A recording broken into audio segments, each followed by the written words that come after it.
Que dit la loi sur le droit de rétractation en matière de consommation? Dans quel cas un consommateur peut-il annuler son achat? Quels délais et conditions encadrent cette possibilité? Et quelles obligations pèsent sur le professionnel lorsqu'un client décide de se rétracter? Tu commandes un produit en ligne. À la réception, il ne te convient pas. Tu veux annuler, mais le vendeur refuse ou fait traîner. Souvent, on ne sait pas si c'est possible ni comment faire. On va voir ensemble ce que dit la loi pour que tu puisses agir en confiance. Avant tout, posons les bases.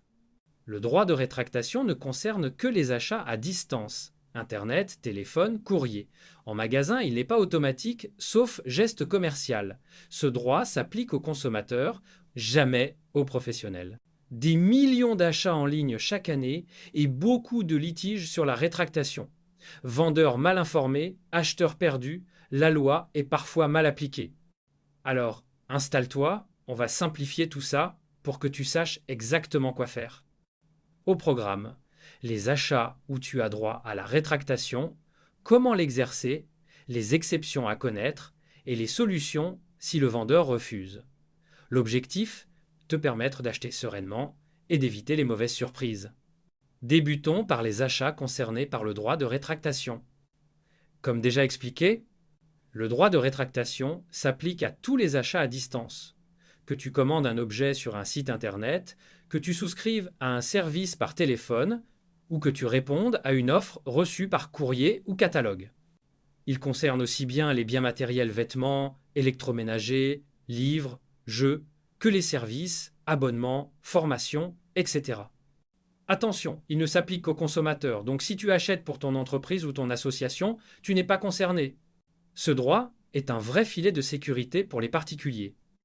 Ce droit ne s'applique pas si tu achètes directement en magasin, ni pour certains contrats conclus dans des agences, par exemple agence immobilière ou agence de voyage. En cas de doute, demande toujours au vendeur si tu as droit à la rétractation et lis bien les conditions écrites. Ce droit existe dans tous les pays de l'Union européenne et s'applique à toutes les formes de vente à distance. Que tu achètes sur un site français ou européen, tu bénéficies de la même protection. Le télé, achat et les ventes à domicile sont aussi couverts. Mais attention, pour les achats en Europe, les règles peuvent changer et il faut lire attentivement les conditions du vendeur. C'est la fin de cette première partie. Si tu veux soutenir le format, un like, un partage et un abonnement font toute la différence. On reprend tout de suite. Passons maintenant à la pratique, comment exercer ton droit de rétractation. La première étape, c'est de prévenir le vendeur en lui faisant part de ta décision de te rétracter. Tu peux utiliser le formulaire type fourni par le site, mais un simple mail ou une lettre suffit. L'essentiel, c'est d'envoyer ta demande dans les 14 jours suivant la réception.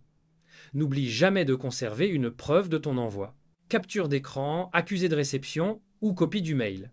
C'est cette preuve qui te protégera en cas de litige. La loi oblige le vendeur à te fournir un formulaire de rétractation, soit sur son site, soit dans le colis. Mais tu n'es pas obligé de l'utiliser. Tu peux écrire un simple message, tant qu'il est clair. Tu peux également utiliser le modèle disponible en commentaire. Le plus important est d'indiquer tes coordonnées, le numéro de commande et la date d'achat. Sache qu'il n'y a aucune obligation de justifier des raisons de la rétractation. Après avoir notifié le vendeur de ton souhait de te rétracter, il faut renvoyer le produit. Généralement, les frais de renvoi sont pris en charge par le professionnel, mais il arrive qu'ils puissent être à la charge de l'acheteur. Mais attention, si au moment de l'achat, le vendeur n'a pas indiqué que ces frais sont à la charge de l'acheteur, c'est au vendeur de les supporter. Il faut donc bien regarder ce qui est prévu dans le contrat. Le remboursement doit être effectué par le vendeur dans les 14 jours à compter de la date à laquelle le professionnel a été informé de la décision de se rétracter. Le remboursement doit correspondre à la totalité du montant, y compris les frais de livraison. Pour ce faire, le même moyen de paiement que celui utilisé lors de l'achat doit être utilisé, sauf accord contraire, et cela ne doit générer aucun frais supplémentaire. Pour éviter les mauvaises surprises, prends toujours des photos du produit avant de le renvoyer, surtout s'il est fragile ou coûteux. Choisis un mode d'envoi avec suivi pour prouver que le colis est bien arrivé.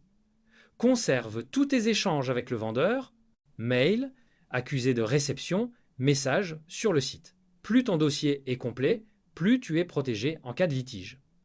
Prenons un exemple. Tu contactes le service client par mail en expliquant que tu veux te rétracter. Tu prépares le colis, tu joins une copie de ta demande et tu envoies le tout en colissimo suivi. Quelques jours plus tard et 14 jours au maximum après ton mail, tu reçois le remboursement sur ton compte bancaire. Voilà une procédure qui se passe bien simplement parce que tu as respecté toutes les étapes. Pour information, tout professionnel doit proposer sur son site la fonctionnalité permettant de résilier simplement un contrat passé en ligne avec lui. Cette fonctionnalité, appelée résiliation en 3 clics, ne doit pas être confondue avec le droit de rétractation pour les achats à distance expliqués dans cet épisode. La résiliation peut être effectuée même après 14 jours en fonction du contrat. Cette possibilité de résiliation concerne le plus souvent les contrats d'assurance, de services de musique ou de vidéo en ligne, d'abonnement téléphonique, d'accès à Internet ou encore de services bancaires. Si tu souhaites en savoir plus sur la résiliation des contrats d'assurance, regarde l'épisode intégral qui est consacré au sujet. Tu trouveras le lien pour y accéder juste en haut à droite ou en consultant les playlists en fin d'épisode. Cette seconde partie est terminée. Si elle t'a été utile, pense à liker, partager et à t'abonner. On continue tout de suite. Voyons maintenant les exceptions au droit de rétractation. Il est important de les connaître pour éviter de mauvaises surprises dans ces commandes. Tu commandes un cadeau personnalisé, un bijou gravé ou un vêtement sur mesure? Le droit de rétractation ne s'applique pas car le produit a été fabriqué spécialement pour toi. Même chose pour les produits périssables, fleurs, aliments frais, ou les CD et DVD dont le blister est ouvert. Impossible de revenir en arrière dans ces cas-là. Si tu demandes une prestation d'urgence, comme la réparation d'une fuite d'eau, tu ne pourras pas te rétracter une fois le service commencé ou terminé. C'est logique. Le service a été consommé, il n'est plus possible d'annuler. Les billets d'avion, de train, de spectacle ou les hôtels réservés pour une date précise ne sont pas concernés par le droit de rétractation. Vérifie toujours les conditions au moment de la réservation, car, dans ces cas, le remboursement dépend seulement de la politique du vendeur. Cette troisième partie est terminée. Si elle t'a aidé à mieux comprendre, like, partage et abonne-toi. On continue tout de suite avec la dernière séquence.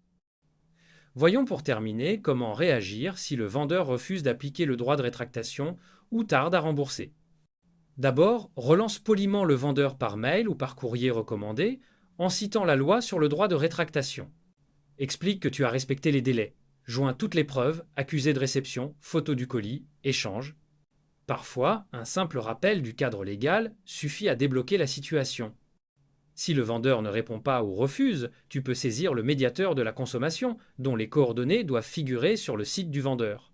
La procédure est gratuite, souvent rapide, et favorise les solutions amiables. C'est une étape efficace avant d'aller plus loin. En dernier recours, si rien ne fonctionne, tu peux saisir le juge de proximité pour les litiges de moins de 5 000 €. La procédure est simple, rapide, et ne nécessite pas forcément d'avocat, même si cela peut t'aider. Prépare bien ton dossier, avec toutes les preuves, pour mettre toutes les chances de ton côté. Si tu veux en savoir plus sur ce qu'est le médiateur et comment y recourir, regarde l'épisode intégral qui est consacré au sujet. Pour y accéder, utilise le lien juste en haut à droite ou consulte les playlists présentées à la fin de cet épisode. Ce contenu t'a éclairé? Alors like-le pour soutenir, commente si tu veux partager ton expérience, partage à ceux que ça peut aider et abonne-toi pour ne rien rater. Nous voici arrivés à la fin de cet épisode. Un dernier conseil, sois organisé, respecte les délais et reste courtois dans tous tes échanges. Un dossier bien construit, avec toutes les preuves, fait la différence. C'était Que dit la loi? Pour approfondir ou aller à l'essentiel, explore selon le format qui te convient. Format intégral, l'essentiel en détail, pour comprendre chaque enjeu. Et format 1 minute chrono, l'essentiel en moins d'1 minute, pour aller droit au but.